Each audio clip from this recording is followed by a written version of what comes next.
and there's just a better way to do it, and we have found that way. And I think the OWGR right now is laughable. Laughable. Laughable. First off, to the reporter who asked, laughable, did Jon Rahm stutter? Now let's get into this episode of Big Boy Pants Golf. We got a lot to hash out. Jon Rahm officially regains #1 status in the official World Golf Rankings, a ranking system that doesn't give points to LIV golfers for their LIV golf performances. So we obviously still have a situation here where you have the now #1 Jon Rahm, who finally regained this status after having to win 5 of his last 9 international tournaments and 3 of his last 5 PGA Tour tournaments. 3 months ago, he was already grumbling that the official World Golf Ranking System is laughable. And now, in this episode of Big Boy Pants Golf, we're going to get the views of Jeff Bullock, who, along with his brother Steve, have come up with a different ranking system. That is correct. If you want to be on YouTube's hottest golf channel, you can get on. Just hit me up at bigboypantsgolf@gmail.com. There is a bit of a vetting process. For the first question, have you ever been to Epstein Island? If you answer no, we can take it from there. Jeff, it's great to have you on Big Boy Pants Golf. Thanks for having me, and excited to be on your show today. Tell me more about TUGR. Yeah, let me just give you a quick background of the Universal Golf Rankings, TUGR as we call it, TUGR. It was really born out of the frustration of what we're all feeling in the golf world, that there's not an accurate ranking system to rank the world's best golfers today. So a few months ago, we were on a golf trip, my brother's dad, brother-in-law, and sitting around the table eating dinner and just talking about what's going on in the golf world. And the idea of creating an unbiased, all-inclusive, accurate ranking system sort of was born there.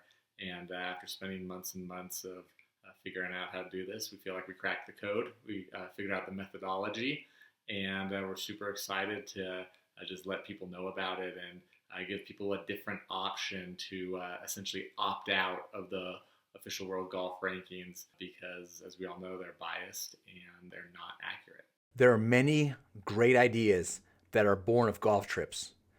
Do you have a team of sorts assembled so that you could help LIV or the PGA Tour or any of the golf ruling bodies to put this into play?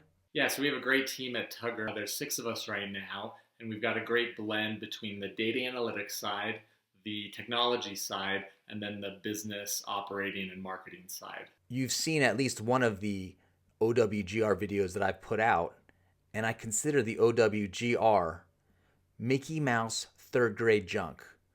Tell me what your issues with the OWGR. Yeah, let's talk about the OWGR and why their methodology is flawed. Again, not my words, Tiger Woods' words. So they just make a ton of assumptions, and this is the problem not just with OWGR, but with any other website or ranking system out there, is they have multiple inputs, and a lot of these inputs require human-based assumptions. So the best assumption that we can talk through is the strength of field assumption. All of these ranking systems, including OWGR, they have to assign an arbitrary number to what is the strength of field for that week. And that gets input into their black box formula that outputs however many points are available for that tournament, and then how many of those points are going to get allocated to a first place finish or a second place finish or a third place finish. The problem is you have multiple inputs that have lots of assumptions built into it that go into their black box, and then it spits out a random number. In terms of the randomness, I think the winner of each event gets 18% of the total points offered in the field that week. I mean, it could be 25%, it could be 15%. They randomly choose 18%. And you also have the fact that when you win, the points after 13 weeks or so become devalued because there's, again, this random focus on weighting the most recent 13 weeks. Can you go into why Tugger doesn't use a points-based system like the OWGR? We didn't want to replicate what other people are doing, which is a points-based system. That's what OWGR is doing. That's what some of these other websites are doing, where they create an arbitrary points system to try and rank the best players in the world. In fact, I think my first iteration of creating Tugger, or at least the methodology, was, hey, let's assign points to a win. And we realized very quickly that that would make us no better than what's already out there. So the methodology is simple. We really only have one input, and that is performance data. That is how an individual player performs against other individual players. So we take head-to-head matchups of every single player that plays on tour and on other tours, and we create this massive grid. Think of it as like a matrix or a three-dimensional grid that has individual head-to-head matchups of every player playing every other player. What you can do with that data is you can plug it into a cloud-based optimizer and output a statistically sound and precise ranking. Because let me just do a quick example. If you and I play golf all the time together and you are 2 shots better than me all the time, and let's say you have a friend named Greg and you and him play together all the time and he's 1 shot better than you, well, we can infer that Greg is 3 shots better than me, even if we've never played. Because you are 2 shots better than me, Greg's 1 shot better than you with all of this data, and we can infer that Greg is 3 shots better than me. Now think about doing that with hundreds and thousands of golfers and this matrix that is built of all these different head-to-head matchups. And you get a very statistically sound and precise output and rankings that is 100% based on performance and has nothing to do with arbitrary assumptions, has nothing to do with having to come up with what a strength of field assumption would look like, or what a field size assumption, or to bias it towards other tours. And this allows us to rank people across tours, and as long as there's enough crossover, which there is between LIV Golf, DP World Tour, PGA Tour, there's enough crossover between all the players playing each other that the matrix fills itself out. As you know, the OWGR keeps having revisions, and each time it revises its system, it claims it's more accurate. Well, you're either accurate or you're not. How is Tugger more accurate than the OWGR? Yeah, great question. Let's talk about accuracy, because that is one of the things that we really pound the table on, that Tugger is first and foremost, and it's accurate. So we talked about OWGR, all the flaws and all the human-based assumptions that go into their input. I mean, that right there alone, you may have mentioned it or you've mentioned it in past videos. For majors, they assign 100 points to it. For other tournaments, they assign 80 points. For other tournaments, it might only be 60. If you're on a foreign tour that they don't value as much as the PGA Tour, they're going to assign fewer points. So as far as being accurate, I mean, I don't know what your definition of accuracy is if it's a moving target, but they're just constantly changing the point total and the output based on where you're playing, who you're playing against, and everything. What we do at Tugger, why we are accurate, is because we are using performance-based data. And we are not converting it to some arbitrary point system, right? So the input is head-to-head matches, right? You beat me by 2 shots. I beat you by 1 shot. We've got this whole grid, as I explained earlier, on average who beats who by how many shots. And then what we do is we output. The output of Tugger makes sense. The output is everyone is benchmarked off the best player in the world. So he is at 0. And all the outputs are a relative strokes per round output relative to the best player in the world. So the fact that Tugger is benchmark against the #1 player in the world, currently Jon Rahm, that allows you to get rid of the arbitrariness of the strength of field points? It's not that we don't make a strength of field assumption or a field size assumption. It's that it's all optimized in the calculation. So we don't have to make the assumption, because when you have this grid of thousands of players and all their data playing each other and crossing over, all of that gets accounted for. And so that's why it is a more accurate, going back to the original question, it is a more accurate output because we don't have to make assumptions in our system because they're embedded in the calculation, where other systems, including OWGR, has to make that. So with your system based on the past 18 months, you're saying there's enough overlap between the LIV Golf Tour, the DP World Tour, the PGA Tour, Korn Ferry Tour, and even the Champions Tour that you can rank these guys? Yes, there is plenty of overlap between all of the players in the world to get an accurate ranking and output. A lot of LIV players are going to play in the majors, so we get 4 tournaments a year where they cross over with PGA Tour players.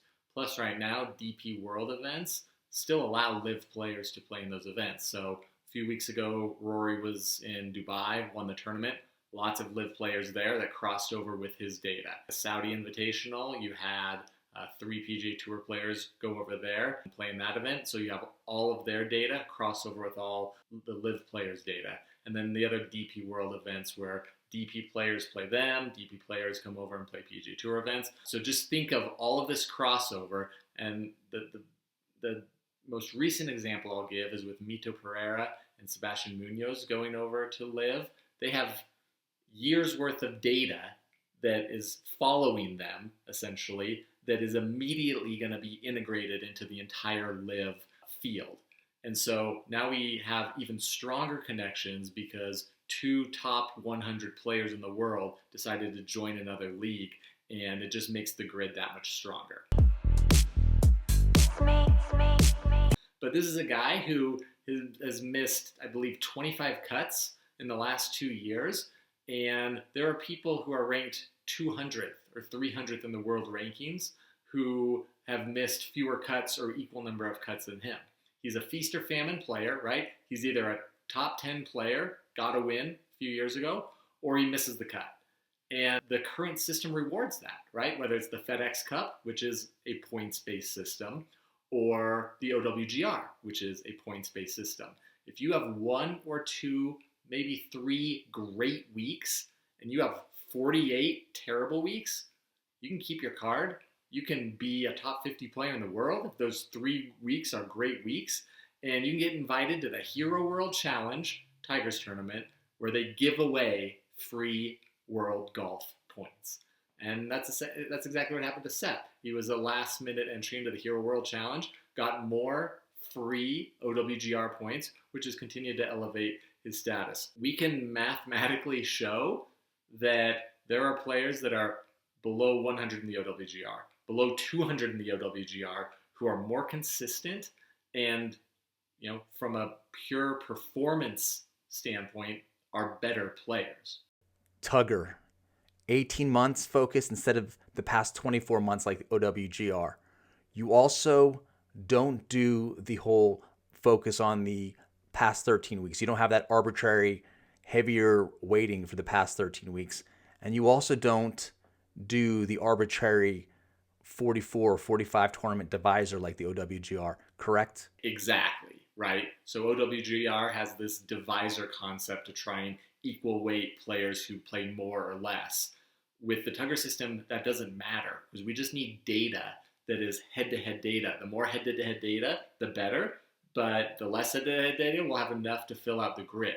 So 18 months gives you enough data across tours, across players that are equal weighted. At certain times of the year, it'll take in 8 majors. Other times of the year, it'll take in 6 majors. So we get enough data to have a great output. If you look at the official World Golf Ranking video on YouTube, it pitches itself as credible.